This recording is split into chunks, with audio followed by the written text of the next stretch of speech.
Jeff Keith from Tesla. How you doing? Jay, doing great. You guys got a brand new album out, Tesla, 5-man London Jam. Sounds incredible. Awesome. Thank you, buddy. You're welcome, man. Now, where did the idea, I know you did this last year when you were on tour. Where did the idea come up to go do this in Abbey Road Studio? Okay, well, it was the 30-year anniversary for 5-man acoustical jam, and our management worked it out to where we could play Abbey Road Studios. And so it was for the 30-year anniversary. So we started off last summer doing a bunch of festivals over in Europe, and they worked it out for us to do this live recording in Abbey Road Studios, which was magical. And it was all live with a little audience in there, and we were in the big room where the Beatles and a bunch of other bands did some of the best music in the world ever.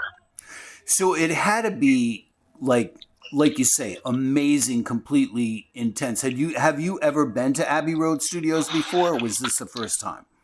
We're outside. It was about 2 or 3 years ago. We went and we saw it from the outside, but we didn't go in and do the tour or anything. And so when we went there, they had all the cameras set up and had all the audio stuff set up, and had the stage set up in this big room with like 25, 30 people audience.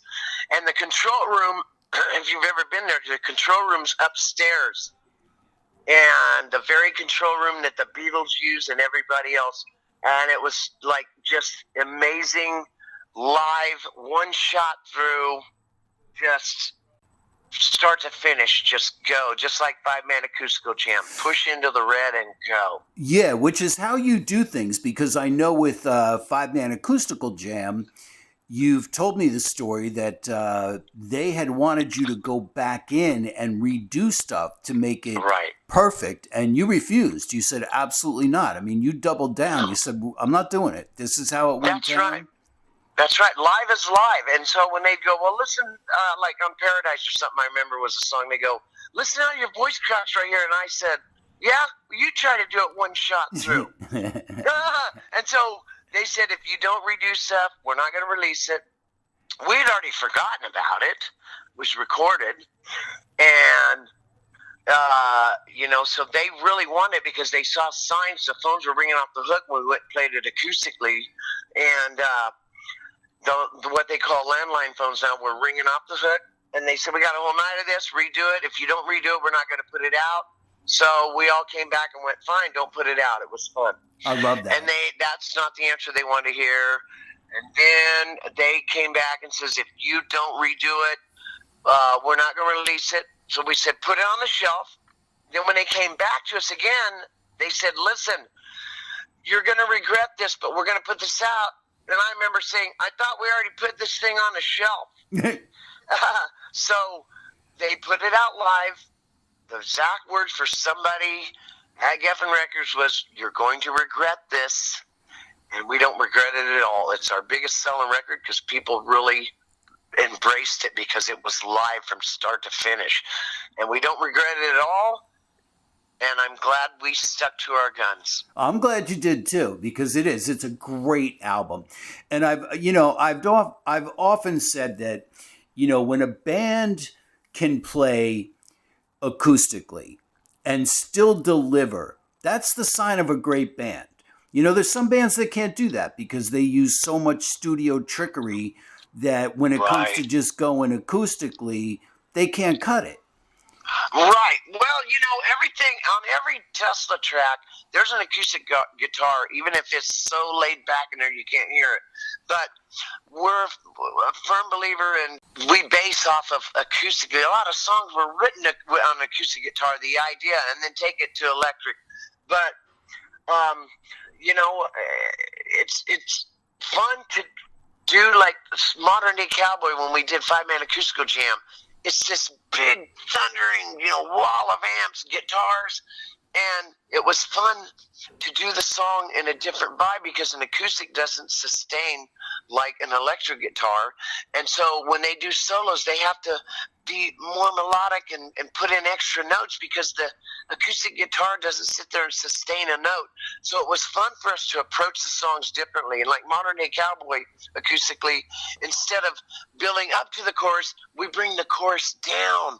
And it was fun doing that stuff. And then other songs, you know, you could play acoustically, and then it sounded just like off the record. But all acoustic is it's fun because it makes you really rely on what you're putting out, because you don't have that wall of amps to just get you through, or a ton of vocals just stacked upon each other.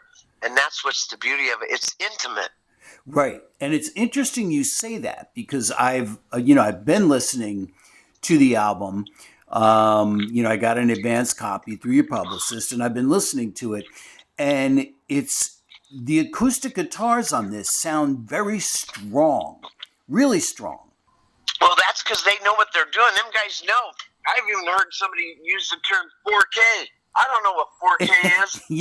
But they do, and they said the 4K really was a great move, and then they know how to make all these things sound great. They know how to turn knobs, twist knobs, and push faders and stuff. I've never known how to do that. I'm just a guy they hand the microphone to, Jay. But I'll tell you what, they know what they're doing, and I heard it came out fantastic, and it's released today, so now I get to watch it and listen to it, because in all honesty, I let them guys do all the picking and choosing, because I don't know what I'm doing. I don't know what 4K means. I don't know what sonic means. All I know is hand me the microphone, I'll do what I do, and I get to see it because it's released today. So I'm excited to see and hear. I've heard great things about it, so I'm excited to see it and hear it. Well, now here's a couple of things about you, because you and I talk all the time, and right. You have said that before, and this is one of the many things I love about you, is that just what you said. You are not a technical guy. You just take the mic and you sing. You're like a true rock and roll guy. And there's times in the past where I'm like, oh yeah, I saw Tesla put this out on social media. And you're like, I have no idea. I never go on social media. So you just keep it completely real, which I love. Well, I'm old school, Jay. I'm from 8-track tape days. Yeah, you and me both. Well, what's the first record you bought? I go, it was an 8-track tape. And ZZ Top in 1974, I bought for my brother for his birthday when I lived in Oklahoma, and I sent it back to him. And in Georgetown, Northern California, they went crazy over it. Next thing you know, ZZ Top's huge because they came out of the Dallas-Fort Worth area. But I'm just this old school guy that listens to 8-track tape. I know that Black Oak, Arkansas had a pink 8-track tape case because the black label had peeled off. I knew Robin Trower was the army green one. And then, Bad Company was black with the label peeled off. Yeah. What was great about that stuff is you could play the whole 8-track tape, which is the whole record, and from start to finish, just nothing but great songs. And that's what I love about that era, and that we still try to capture is let's make a well-rounded, great album, because especially today, you can just record a song and download just that song, which I think is great for people that want to do that. But we love making records. And even though it's in the download format, you can still make a well-rounded record.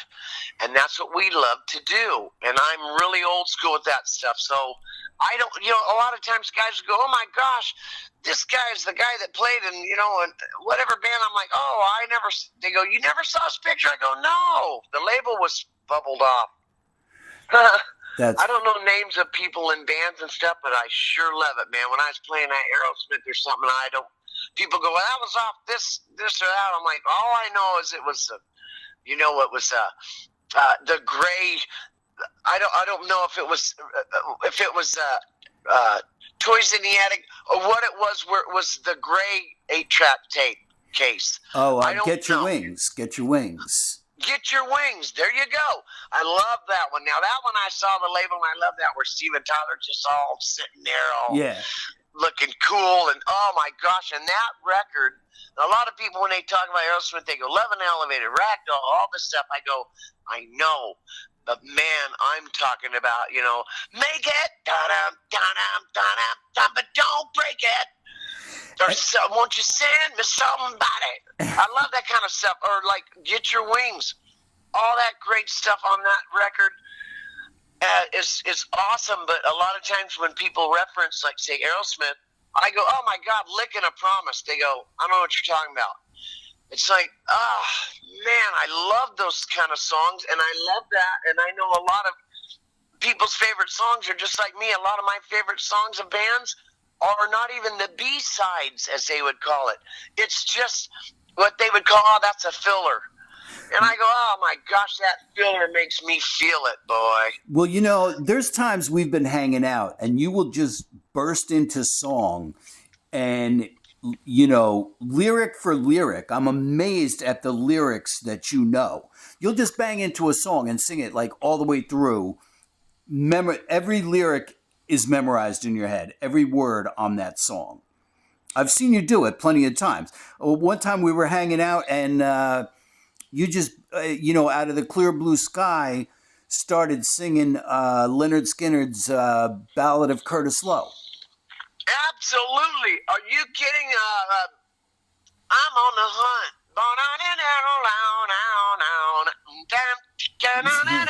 A lot of people go, I know Freebird and I know this or that, but it's like, I'm on the hunt. I don't know what you're talking about. It's like, oh my gosh. I love that stuff, and it's like Draw the Line with Aerosmith. A lot of people go, oh, that was a disappointment. Not for me. Well, and you redid that song with a kick-ass version. You did that on some album. There was a bunch of players. It wasn't with Tesla, and you redid a smoking version of Draw the Line. Draw the Line, I love it. I love that stuff, man. There you go. And you got the voice for it, man. So, well, you know what? I'm just going back to what I cut my teeth on and what inspired me, and then as a band, we put our own twists on things. But every band is inspired. Every band starts out as a cover band, I think. Geez, the Beatles, the Stones, everybody did. And you cover stuff that means something to you. And then, so when you go to write songs, you go, I want it to have that feel, but you want to put your own twist to it, Well, you know what? To that point, when you guys some years back put out Reel to Reel 1 and 2, which were all cover songs, that is exactly what you did. And I couldn't stop listening to that. I was like, and normally if a band's going to put out, 2 albums of cover music, you're kind of thinking, but those albums rocked, man. Thanks, Jay. Well, we intended to put out 1, but when you're covering all the bands you grew up on and you love, it ended up being a double disc because we couldn't just narrow it down. It was fun doing all them songs, and that was our first studio experience with Dave Rude. Yeah, I know. We thought we'd go in and do some covers, get used to how we all tick in the studio, and then it ended up being a live a double. And then what was a bad idea that sounded like a good idea was you get the second disc when you come to our show. And then a lot of cities were going, well, you didn't come to our town. How can I get the second disc? Which we had to try to make available. So sometimes good ideas can be like, that backfired.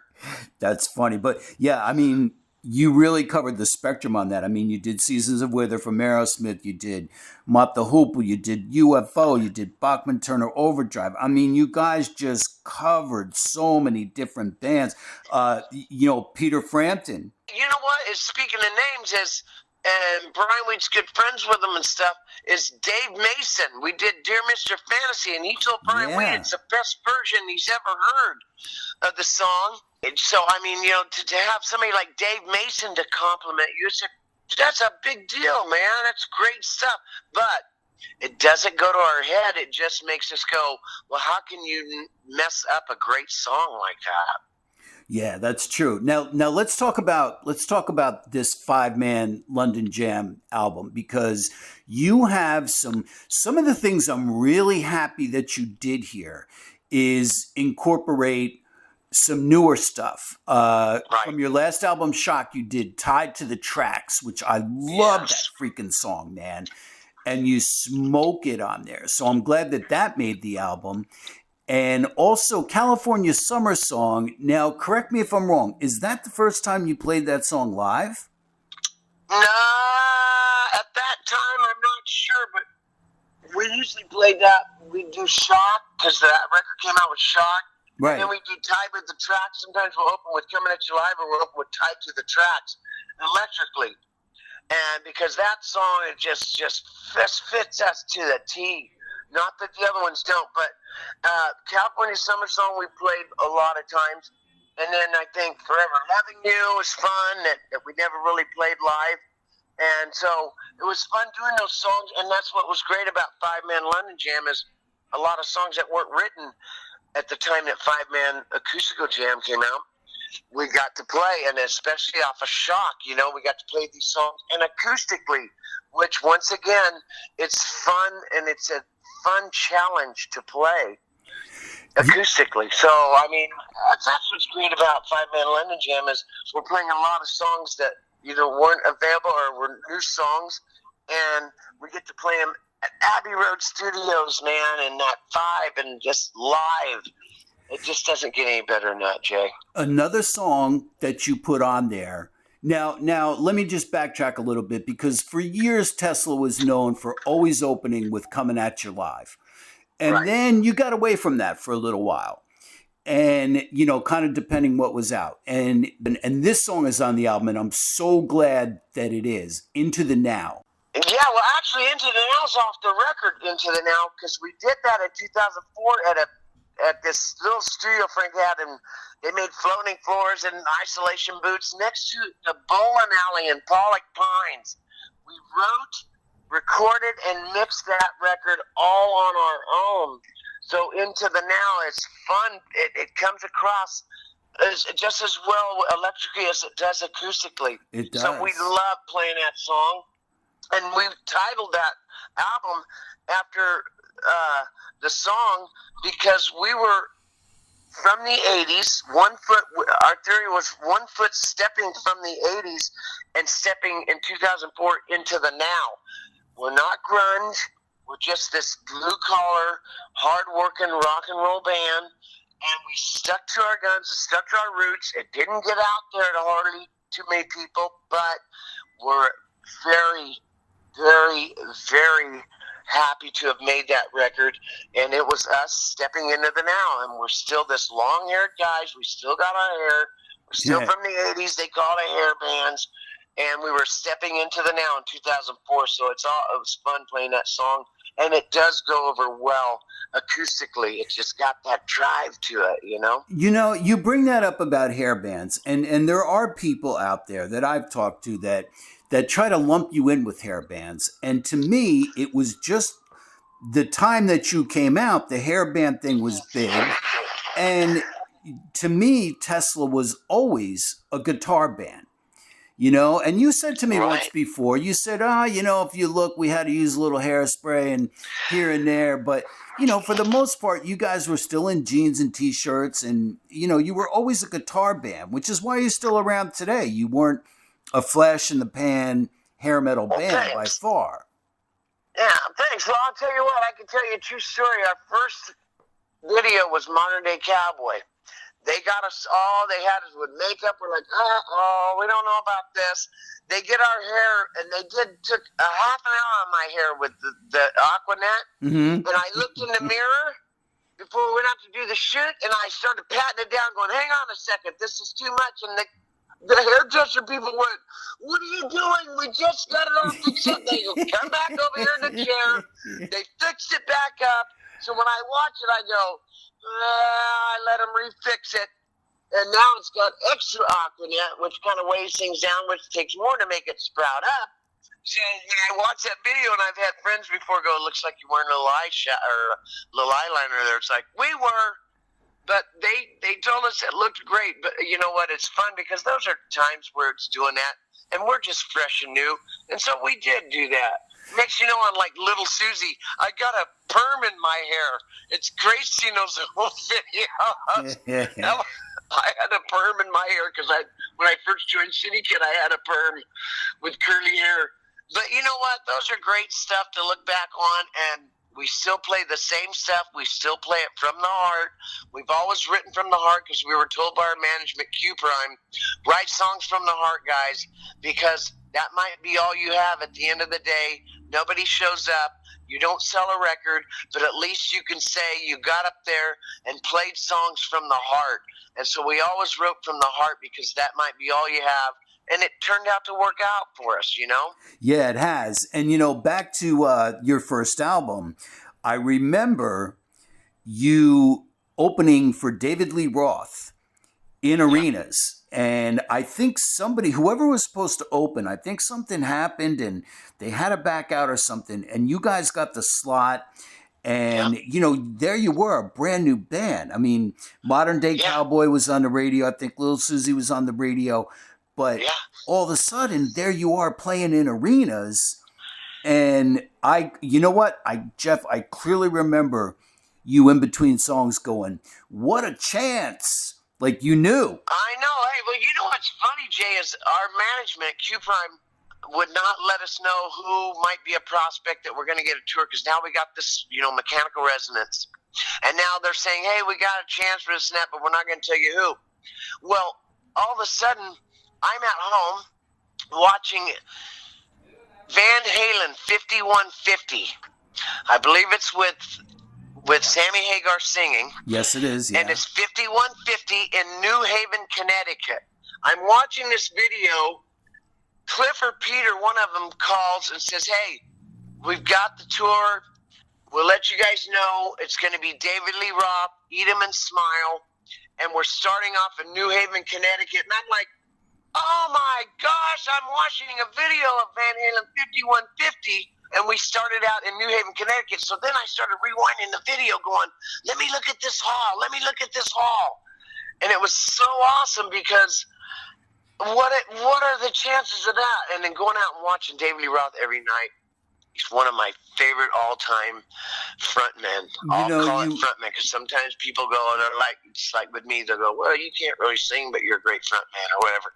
He's a great frontman. Yeah, he is. I watch him every night going, wow, look at this, one of the best ever. And my first concert was Down the Green #3 with Van Halen opening in 1978 at Oakland Coliseum. Van Halen opened the show. AC/DC came out, and I'm like, oh, my God, who are these guys? They've been out for 4 years, never heard of them. Then Pat Travers, and then Foreigner. It was a Monday, a day like any other day. I left a small town. With an apple in decay, I heard is the words. I didn't know that. But at any rate, and then Aerosmith. Oh, my gosh, in 1978, and I was blown away. Steven Tyler in that black and white striped suit, and just New York City schools, East Side, West Side rules with his scarves hanging off his mic stand. I'm like, oh my God, it was the greatest thing ever. That was my first concert. My second concert was Dan the Green #3 in Oakland Coliseum in '79, and it had Frank Marino, Mahogany Rush, and then it had AC/DC was third now on the bill, and then it had Aerosmith supporting Ted Nugent. But I heard they had the same management, so that's why because I'm like, what's Aerosmith doing opening up for Ted Nugent? But it's just something they had all worked out. But that was my second concert, was Down the Green #3 in 1979. Those are two great first concerts. And from what I heard back in the day, because around here in, New York area, Aerosmith always headlined, but I had heard that in certain parts of the country they did switch it off. I think it had to do with whoever was bigger, and like you say, the management, but that's a great first concert and second concert. That's for damn sure. Yeah, and you know what's funny is we're friends with, we played with him several times with Ted. When I saw Ted Nugent now, I'm ready to hear Ted Nugent singing everything, and I'm hearing, I'm looking over going, it's just what the doctor ordered. And I'm like, oh my God, that's not Ted Nugent. It's this guy in this red leather outfit with a white scarf or something of the sort. And I'm just like, oh my God, he's singing all these songs, got you in a stranglehold, baby. And I'm just like, oh my God. And Derek St. Holmes, when I talked to him about 3 years ago, he goes, Jeff, it's funny you say that story because he goes, I still get it all the time. I know he does, when yeah. Ted Nugent will play, a lot of people will look over like, what the hell is this going on? Well, that's what happened too, is Ted Nugent said there's not enough room for two egos in this band, which is why Derek actually left the band. Ted was like, hey, this guy's getting all the, publicity. In fact, I saw a few years back Whitford St. Holmes, who had done an album. Troy played on that. Right, I was there. I saw Troy play. That's awesome, man. Yeah, really I saw Troy play with them about 3 times, and then you guys hit the road, and Brent Fitz from Slash's band, filled in on the last couple of shows. But love Fitzy, and that's he's great. Cool. And what's great about and another thing is it's like Mr. Whitford. Right. Because, Joe Perry and Steven Tyler you hear about now, it's great seeing Brad Whitford. I love that because sometimes in Tom Hamilton, you don't hear a lot about him. You hear about the Toxic Twins and all that. But one of the greatest moments in my life, I got to tell you, happened 2 years ago at the Classic Rock Awards where Jeff Beck even got to jam with him, but got Jimmy Page presented him with the all-time artist, whatever it was, in Japan, Classic Rock. And I got to jam with Joe Perry, and we did rehearsals and all that, and Johnny Depp was playing with him from the Hollywood Vampires and stuff. But when at sound check on Friday, when we were doing Train Kept Rolling, I'm so used to doing the Aerosmith version, and I made myself listen to the Jeff Beck, and it goes like 2 bars. Well, Aerosmith only does 1 bar before they come back in with "Get along, sweet little woman, get along." And so Joe Perry's ready to come in. I'm ready to come in with him. But Robert DeLeo, the bass player from Stone Temple Pilots, and Dean DeLeo were in the house band too with Ray Lazy. How do you say Ray's last name from Korn? Great drummer. And then Tommy Hendrickson from Hollywood Vampires, and he plays with Alice Cooper. We were the house band. I was the vocalist for the house band. So when we were doing sound check, and we came in with this going boom doom doom doom doom doom doom doom doom doom doom doom doom doom doom. And when he came into that, I put my arm around Joe Perry and went, "Well, get along, sweet little woman, get along." I'm telling you, the most chicken skin I ever got came up on all my whole body. I call it goosebumps chicken skin. But to do that, my arm around Joe Perry, and just when it kicks back into that, "Well, get along, turn out, the sweet little woman, get along." What a moment in life that I'll never forget. Yeah, I'll bet, man. Sitting there with that kind of fine company. Oh, yeah. You know what I want to talk about, too, is there's one of my favorite songs that you put on this album. One of my favorite Tesla songs. Call It What You Want. I was so happy to see that made the album. I love it, man. Well, you know what we had to do with that song? We had to take it down a whole step.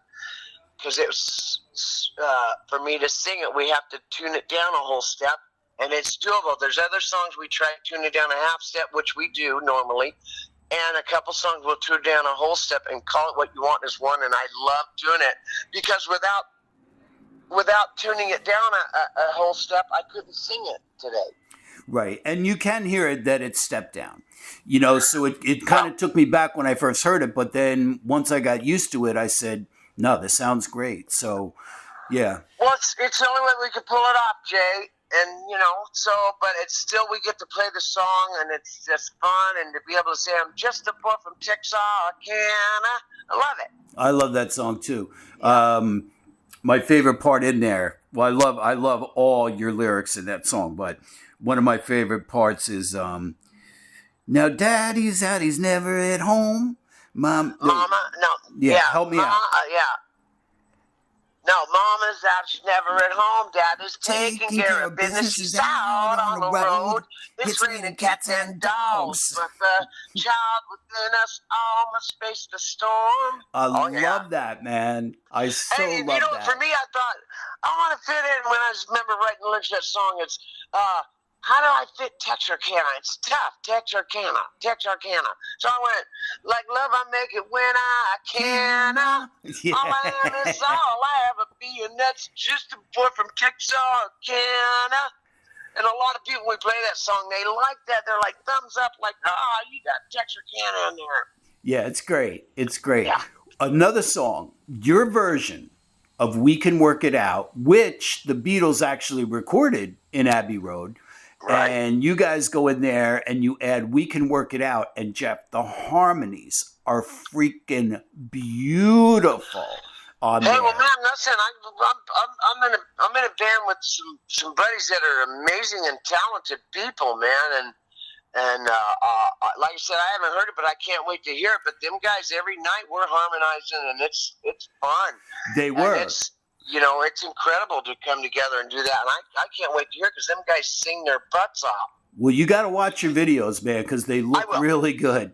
They look really good. Thanks, Jay. I will. It's out today. It should be. It is out today. Yeah. No, it's out. Yeah. It's on Spotify. It's on. It's on iTunes. It's everywhere. And you know, I interviewed Frank a couple of years back when he was doing one of his solo albums where he sang, and he said, you know, this is helping me to be able to sing background when I play with Tesla. So between him and Brian singing background, the harmonies are beautiful. Yeah, it's fantastic, you know, and like I said, they're talented guys, man, and I'm very, very fortunate to be. It's like I get in the City Kid, and then all this in '83 and then '86 come out with a record, and it's like I joke about it, but it's true. It's like Finding Nemo. I'm just this guy from a small town to Oklahoma, small town back to the small town with 8-track tapes, and I caught the drift, dude. Yeah. You know, there are people in life that are meant to do what they're doing. And you're one of them. Like you said, you were in City Kid, you come across this, and here you are, you know, 30-some years later. The band still has an extremely loyal following. The band does well. The band still sounds incredible. I mean, I've been going to see you guys since, you know, that very first tour with David Lee Roth. I've always gone to see you guys. And you're still coming, Jay. And I'm still coming.